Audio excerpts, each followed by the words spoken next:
আসসালামু আলাইকুম। সবাইকে আজকে একটা গুরুত্বপূর্ণ আলোচনায় আমন্ত্রণ জানাচ্ছি। বাট আজকে আমার সত্যি মনটা খুব খারাপ। আমাদের একটা স্টুডেন্ট ভিসা আজকে রিজেক্ট হয়েছে। বাট আমি খুবই আপসেট যে আমরা স্টুডেন্টকে যেভাবে ট্রেন্ড আপ করাইছিলাম সে আসলে অ্যাম্বাসিতে ওইভাবে মানে পারফর্ম করতে পারে নাই। এটা কি বলবো আসলে বুঝতে পারছি না। উনি আসলে একটু বেশি বুঝে ফেলেছে, মানে ওভার স্মার্ট যেটাকে বলে। আমরা যেটা বলেছি যে আপনি এইভাবে অ্যান্সার করবেন, উনি মনে করেন ওইটাকে আরও রং চং লাগাইয়া প্রতিটা অ্যান্সারেই উনি বেশি ওভারল্যাপিং করে ফেলছে। ওভারল্যাপিং মানে করে ফেলছে আর কি। তো ওনার যে পয়েন্টে আপনার ভিসা রিজেক্ট হয়েছে, পয়েন্ট ওনাকে অ্যাম্বাসেডর জিজ্ঞেস করছে যে তুমি যে এই যে ব্যাচেলারের প্রোগ্রামটা তুমি চেক রিপাবলিকে করতে যাবা, তো তোমার ওখানে কি তোমার কোনো বিবিএ কোর্স নাই, তোমার বাংলাদেশে কোনো কোর্স নাই? এইটার লজিক্যাল অ্যান্সার কি? এইটার লজিক্যাল অ্যান্সার হবে হ্যাঁ, আমার দেশে অবশ্যই বিবিএ কোর্স আছে, এই ইউনিভার্সিটি বিবিএ কোর্সটা প্রোভাইড করে, বাট তাদের কোয়ালিটি অফ এডুকেশন ইউরোপের কোয়ালিটি অফ এডুকেশনের সাথে মিলে না। যেমন দুই একটা সাবজেক্টের উদাহরণ দিবে যে এই সাবজেক্টে আমি যেই চেক রিপাবলিকের ইউনিভার্সিটিতে ভর্তি হয়েছি, সেই ইউনিভার্সিটি এই সাবজেক্টের উপরে একটা অ্যাওয়ার্ড পেয়েছে, এই অ্যাওয়ার্ডটা পেয়েছে অমুক ইন্টারন্যাশনাল ডিবেটে অংশগ্রহণ করেছে, এরকমভাবে এক্সাম্পল দিবে। এবং পক্ষান্তরে বাংলাদেশের ইউনিভার্সিটির বিবিএ নলেজটা ওইভাবে হাই না, অতটা হাই স্কিলস না, যেটা বাংলাদেশে বহুত মাল্টি ন্যাশনাল বা ইন্টারন্যাশনাল কোম্পানিগুলো আছে যারা এই সার্টিফিকেটের লোকগুলোকে অ্যাপয়েন্ট করে না, যারা ইউরোপিয়ান ডিগ্রি পছন্দ করে। এই জন্য আমি চেক রিপাবলিকে যাইতে আগ্রহ বোধ করছি। এটা লজিক্যাল অ্যান্সার। কিন্তু এই স্টুডেন্ট অতি উৎসাহী হয়ে বলে ফেলেছে যে বাংলাদেশে কোনো বিবিএ কোর্সই নাই, কোনো ইউনিভার্সিটি বিবিএ কোর্স প্রোভাইড করে না, সে এই কথা বলে ফেলেছে।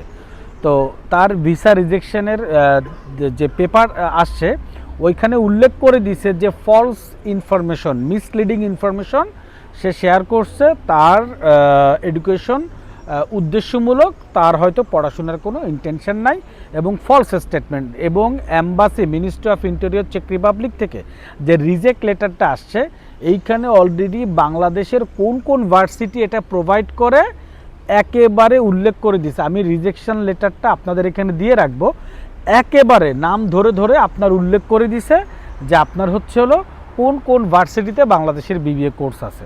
তাহলে আপনি যখন অ্যাম্বাসেডারের সাথে কথা বলবেন, আপনাকে অবশ্যই আপনার ফিনান্সিয়াল স্টেটমেন্ট সম্পর্কে, আপনার উদ্দেশ্য সম্পর্কে, বাংলাদেশের কোনো ইনফরমেশন সব কিছু আপনাকে অথেন্টিক দিতে হবে, এবং এগুলো দেওয়ার ট্রেনিং আমরা আপনাকে করিয়ে দেবো। এরপরেও যদি আপনি নিজে থেকে অতি উৎসাহী হয়ে কোনো উত্তর দেন, তাহলে এরকম রেজাল্ট হবে।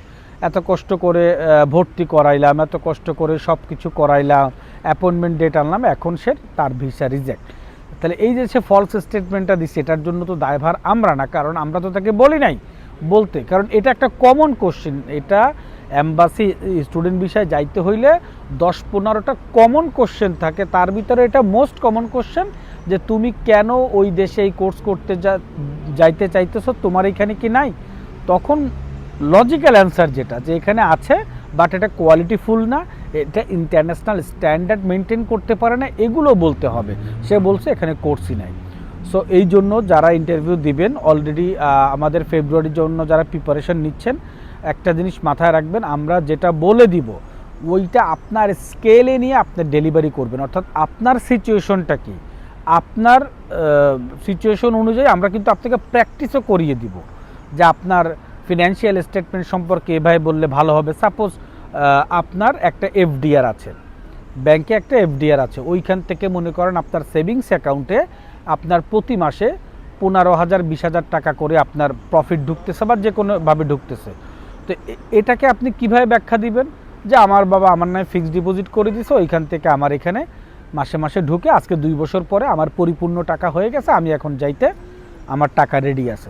তো এরকম প্রত্যেকটা জিনিসের একটা লজিক্যাল বেসমেন্ট কিন্তু আমরা ইন্টারভিউ যে সেশনটা আপনাদের সাথে করি এখানে সাজিয়ে দেই, এবং ওইভাবেই প্রশ্ন আসে, ওইভাবেই অ্যান্সার করবেন। আপনাকে যদি প্রশ্ন করা হয় যে চেক রিপাবলিক বিশ্বের কততম অর্থনীতির দেশ, আপনি বলতে পারলেন না, এটাতে আপনি মানে ভিসা রিজেক্ট হওয়ার কোনো কারণ হবে না।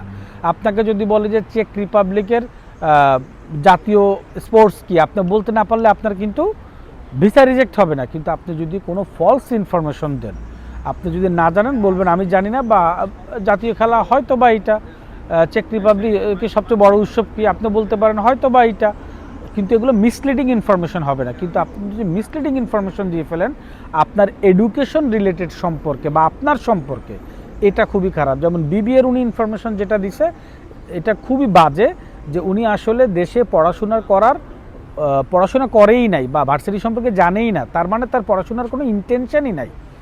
এটা তো বোঝাই যায়। তো যার পড়াশোনার ইন্টেনশন নাই তাকে কেন চেক রিপাবলিক স্টুডেন্ট ভিসা দিবে?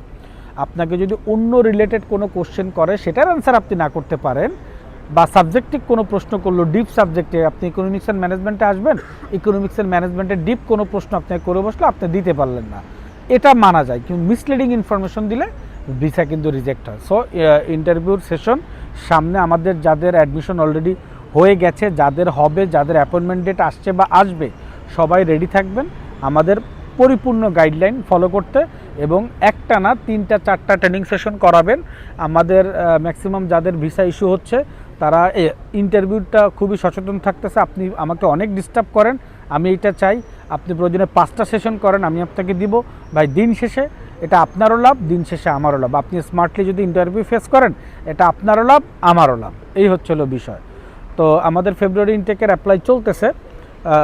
যারা জুলাই মাসের 1 তারিখের আগে অ্যাপ্লাই করেছেন তাদের অলরেডি অ্যাডমিশন প্রসেস নিয়ে আমরা কাজ করতেছি।